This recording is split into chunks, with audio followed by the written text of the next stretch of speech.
Shalom, shalom. Giving honor and praise to the Creator and the Maker of heaven and earth. We're going to go in the book of 1 Kings, chapter 8, verse 46.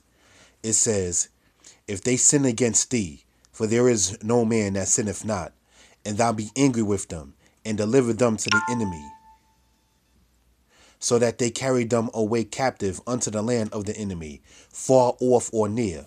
Yet if they shall bethink themselves in the land where they are carried captive, and turn back, and make supplication unto thee in the land of them that carried them captive, saying, We have sinned, and have done iniquitously, and have dealt wickedly. If they return unto thee with all their heart and with all their soul, in the land of their enemies, who carried them captive, and pray unto thee toward their land, which thou gavest unto their fathers, the city which thou hast chosen, and the house which I have built for thy name, then hear thou their prayer and their supplication in heaven, thy dwelling place, and maintain their cause. And forgive thy people who have sinned against you, and all their transgressions wherein they have transgressed against you, and give them compassion before those who carried them captive, that they may have compassion on them.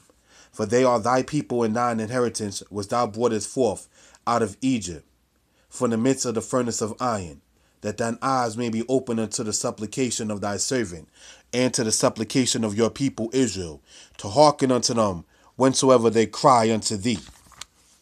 Let us go to Leviticus chapter 26, verse 40. We are in Leviticus 26 chapter, verse 40, and it reads as follows.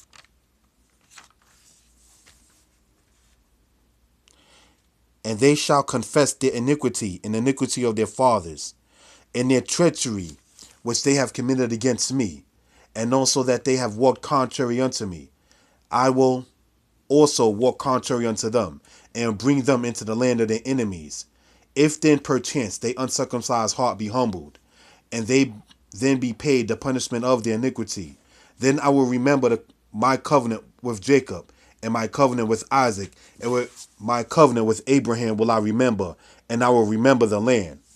For the land shall I forsaken without them, and shall be paid her Sabbaths while she lieth desolate without them, and they shall be paid the punishment of their iniquity, because they rejected my ordinances, and their soul abhorred my statutes.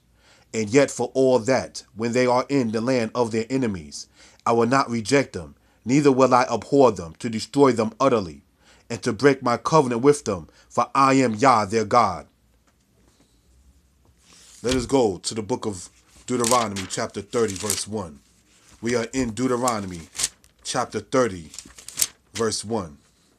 And it shall come to pass when all these things are come upon thee, the blessing and the curse which I have set before thee, and thou shalt bethink thyself among all the nations whither the Lord thy God hath driven thee, and shall return unto Yah thy God, and hearken unto his voice according to all that I command thee this day, thou and thy children with all thy heart and with all thy soul, that then Yah thy God will turn thy captivity, and have compassion upon thee, and will return and gather thee from all the peoples whither the Lord thy God hath scattered thee.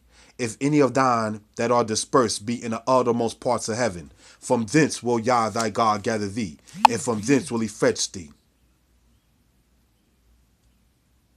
And Yah thy God will bring thee into the land which thy fathers possessed, and thou shalt possess it, and he will do thee good, and multiply thee above thy fathers.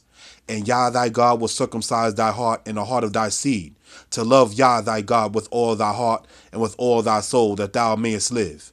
And Yah thy God will put all these curses upon thine enemies, and on them that hate thee, which persecuted thee. And thou shalt return and hearken to the voice of Yah, and to do all his commandments which I command thee this day.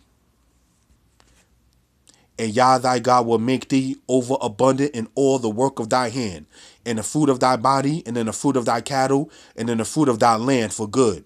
For Yah will again rejoice over thee for good, as he rejoiced over thy fathers, if thou shalt hearken unto the voice of Yah thy God, to keep his commandments and his statutes, which are written in this book of the law, if thou turn unto Yah thy God with all thy heart and with all thy soul. Shalom.